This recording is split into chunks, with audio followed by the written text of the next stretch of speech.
हम लोगों का हत्या किया जा रहा है और सही समय पे चुनाव करावे। इतने पंचायत को 8,000 पंचायत को नहीं चला सकेंगे सरकार, तो 12,000 पंचायत को कैसे चलाएंगे? सरकार के पास है खजाना क्या? ये लग रहा है सरकार की जो योजना क्यों बर्बाद किया कर रहे हैं सरकार से मैं पूछना चाहता हूँ, सही समय पे चुनाव करावे। एक 40 लाख MP को देखता है, एक जनता को एक MP, 10 लाख लोगों को एक विधानसभा में एक MLA देखता है, 10 से 15,000 लोगों को एक मुखिया नहीं देखेंगे। हम लोग संविधान के अधिकार के लिए लड़ाई लड़ते हैं। यहाँ संविधान को धज्जियां उड़ाई जा रही है। परसिमन का कार्यकाल खत्म हो रहा है कि पंचायत का चुनाव का कार्यकाल खत्म हो रहा है? सरकार ये बताए। सरकार तो करेगी, हम लोग समय से चुनाव करवा लेंगे। परिसीमन कराते हुए तो स्पष्ट डेट घोषित कर दे, परिसीमन कराते रहे। इसी के लिए हम लोग याचिका दायर किए हैं कि संविधान का रक्षा करते हुए उसके नियमों का पालन किया जाए। अब ई लीजिए मुखिया जी, बड़का खेला हो गया। सरकार के खिलाफ आप कोर्ट जाने वाले थे कि अगर रोस्टर जारी होगा तो परिसीमन भी कराना पड़ेगा, लेकिन अब देखिए सरकार आपकी बात तो मान ली। सम्राट चौधरी के कैबिनेट ने परिसीमन कराने की बात कह दिया, परिसीमन के बाद चुनाव होगा। लेकिन ये देखिए जो नए चुनाव लड़ने वाले हैं भावी मुखिया जी, वो बेहाल हैं। कह रहे हैं कि जनता के साथ नाइंसाफी हो जाएगा अगर परिसीमन के साथ चुनाव कराया जाएगा और इसको कराने में लेट होगा। आज भावी मुखिया प्रत्याशी यानी चुनाव लड़ने वाले एक उम्मीदवार ने पटना हाई कोर्ट में एक याचिका दायर कर दिया है और गुहार लगाया है न्यायालय से कि हुजूर परिसीमन बाद में हो, पहले चुनाव हो और नए डेटा के साथ हो। इस मसले पर हमारे पटना संवाददाता गौरव कुमार ने बातचीत किया भावी मुखिया जी से कि क्या कुछ उनका कहना है, जरा सुन लीजिए। बाद यहाँ पर सभी मुखिया लोग खड़े हैं, हम बात करेंगे, सीधी बात करेंगे। क्या मांग थी, किस बात को लेकर के याचिका दायर किया? हम लोग आज ये मांग लेकर आए हैं कि सही समय पे चुनाव हो। आगे आइए ना भैया। प्रधानमंत्री का चुनाव 5 साल में होती है देश में।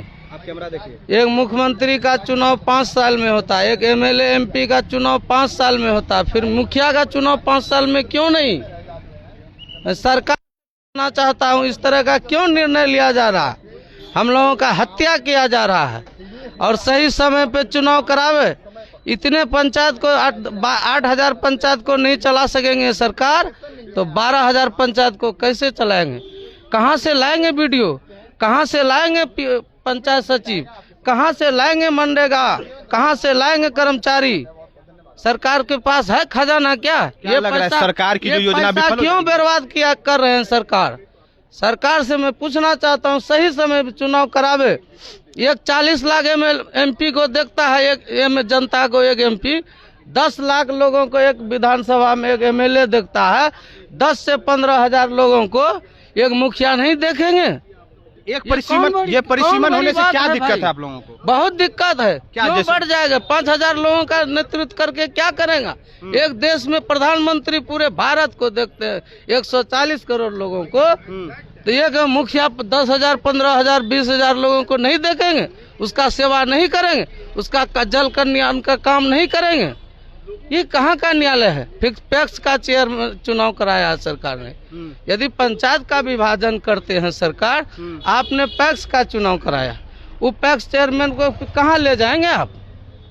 सरकार हम लोगों को जवाब दे। यदि हम न्याय नहीं करते हैं, चुनाव नहीं कराते हैं, हम लोग सरकार के साथ पूरे बिहार के लोग, एक एक जनता, एक एक वोटर्स, एक एक प्रत्याशी चक्का जाम करेंगे। ये 20 लोगों के साथ में चक्का जाम करिएगा? करेंगे, पूरे बिहार के लोगों के साथ मेरे साथ खड़ा। यहाँ 20 लोग नहीं जी, इधर उधर घूर ले, यहाँ 500 लोग हैं, कर देंगे। अभी हम लोग आए हैं तो 50 लोग न्यायालय में। अच्छा, सरकार के साथ याचिका दायर हो गई? हो गया, कर दिए याचिका दायर। क्या मांग की है याचिका? कि हमको समय पे चुनाव हो, परिसीमन अभी नहीं हो, परिसीमन रद्द होना चाहिए, रद्द करे, चुनाव करावे समय पे, और चुनाव करा के फिर परिसीमन करावे, लोकसभा का भी करावे। दीपक प्रकाश से मिले थे आप जाकर के? नहीं मिले, लेटर दे दिया गया है। परिसीमन से ये दिक्कत है कि जनसंख्या ज्यादा हो जाती है तो उसको एडजस्ट करने के लिए परिसीमन कराया जाता है। तो 2011 की जनसंख्या पर आप करा रहे हैं तो 15 साल पीछे से करा रहे हैं ना।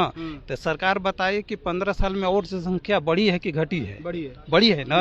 तो सही आप लोगों को न्याय दिलाना चाहते हैं तो परिसीमन जो अगले साल होने वाला है उसको आने दीजिए।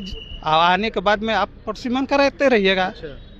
उससे क्या होगा कि एक भी व्यक्ति उससे वंचित नहीं रहेंगे। आप लोग कहाँ से आए?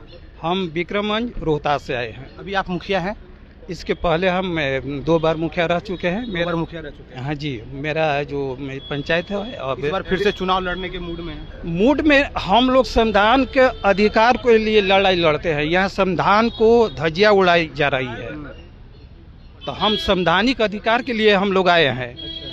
परिसीमन का कार्यकाल खत्म हो रहा है कि पंचायत का चुनाव का कार्यकाल खत्म हो रहा है? सरकार ये बताए। सरकार तो कर एक हम लोग समय से चुनाव करवा लेंगे, परिसीमन कराते हुए तो स्पष्ट डेट घोषित कर दे। आप परिसीमन कराते रहे, चुनाव का डेट निकाल दे कि इस डेट में चुनाव हम कराएंगे, इस डेट में हम नॉमिनेशन कराएंगे। परिसीमन कराते रहे।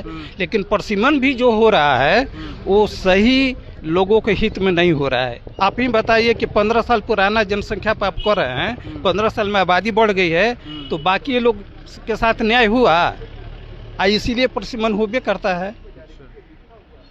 तो इंतजार सरकार करे और समय पर पहले चुनाव कराए। पंचायत अगर बढ़ती है, मान लीजिए 8,000 अभी पंचायत है और अगले परिसीमन के बाद 12,000 हो जाएंगे तो अच्छा बात है ना आप लोगों के लिए। अच्छा, मुखिया ज्यादा हो जाएंगे, आप लोगों को लोड कम होगा, छोटे पंचायत को लेकर के चलना पड़ेगा तो क्या दिक्कत है? दिक्कत ये है कि सही जनसंख्या अभी नहीं मिल पा रही है।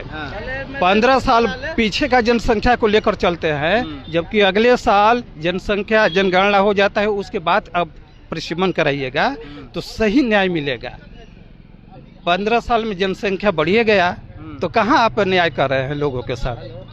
ये परिसीमन विफल होता दिख रहा है। हमको तो लग रहा है कि विफल होगा, क्योंकि ये संवैधानिक नियम के खिलाफ है। इसी के खिलाफ आपने याचिका दायर? हाँ, इसी के लिए हम लोग याचिका दायर किए हैं कि संविधान का रक्षा करते हुए उसके नियमों का पालन किया जाए और समय पर 5 साल में जो चुनाव होता है उस पर कराया जाए। देखिए, अभी मुखिया से बात कर रहे थे, अभी आप सुन रहे थे इनकी बातों को, किस प्रकार जो है ये कह रहे थे बार बार कि हम लोगों का जो मांग है परिसीमन को रद्द करने की, रद्द कर दे परिसीमन, और जिस तरीके से पहले चुनाव होता था उस तरीके से चुनाव हो, उसके बाद जो है परिसीमन करा ले। लेकिन आपको बता दें 2011 की जनगणना या जनसंख्या के आधार पर नहीं, बल्कि फिलहाल जो अभी बढ़ी हुई जनसंख्या इस आधार पर करें। आपने अभी कई मुखिया प्रत्याशी की बातों को सुना है, हमारे साथ और एक मुखिया प्रत्याशी। कहाँ से आए आप? लखीसराय जिले से आए हैं। कजरा क्षेत्र है श्री कृष्ण पंचायत का। अभी प्रत्याशी नया प्रत्याशी हैं और जहां तक लग रहा है कि परिसीमन जो है गलत अभी हो रहा है। सही समय पे चुनाव होना ही संवैधानिक अर्थव्यवस्था है, जहां तक कि हमारा लोग का मानना है। और परिसीमन ही करना है तो सर पहले आप करते हैं, चुनाव से पहले करते हैं। लोकसभा का चुनाव हो गया, आपका विधानसभा का चुनाव हो गया, आपका क्या बोलता है पैक्स का चुनाव हो गया, उसमें आप परिसीमन नहीं किए। आप पहले से चुनाव परिसीमन करते तब चुनाव करते, और अभी कहीं न कहीं देखा जाए तो फिर से परिसीमन होगा ही। तो उसमें आप परिसीमन कीजिएगा, तभी आप ये परिसीमन पंचायत चुनाव भी कर दीजिएगा। पंचायत चुनाव का भी परिसीमन अभी करने से बहुत ज़्यादा तकलीफ है। अभी मुखिया पर 2 हो जाएंगे जहाँ भी कटेंगे। अच्छी बात है ना भाई, मान लीजिए कि अगर आप लोगों को उसका अर्थव्यवस्था बिगड़ जाएगा ना सर। अभी अर्थव्यवस्था बिगड़ जाएगा, उसका 2 कंपाउंड हो जाएगा तो बिगड़ जाएगा। उसमें पहले से ही जो है आपको तय करना चाहिए था कि कैसे की करना है। जैसे कि भवन भी निर्माण होना है, 2 भी मुखिया होगा तो 2 भवन होगा, सरपंच होगा तो 2 भवन होगा। देखिए, इन लोगों का कहना है कि अगर मुखिया की संख्या ज्यादा होगी, पंचायतों की संख्या अगर ज्यादा होगी तो हम लोगों को जो है काम करने में कठिनाई होगी, क्योंकि एक ही गांव में जो है बंटवारे कर दिए जाएंगे। पंचायत का जो बंटवारा होगा जिससे मुखिया ज्यादा हो जाएंगे, उसके बाद हम लोगों को काम करने में परेशानी तो आएगी। तो इसके आधार पर जो है परिसीमन चुनाव के बाद कराएं सरकार, जिसके बाद आपको बता दें कि जनसंख्या को बात करके 2011 की नहीं बल्कि हाल फिलहाल की जो जनसंख्या जनगणना उसके आधार पर जो है वो अपनी परिसीमन कराने का काम करें।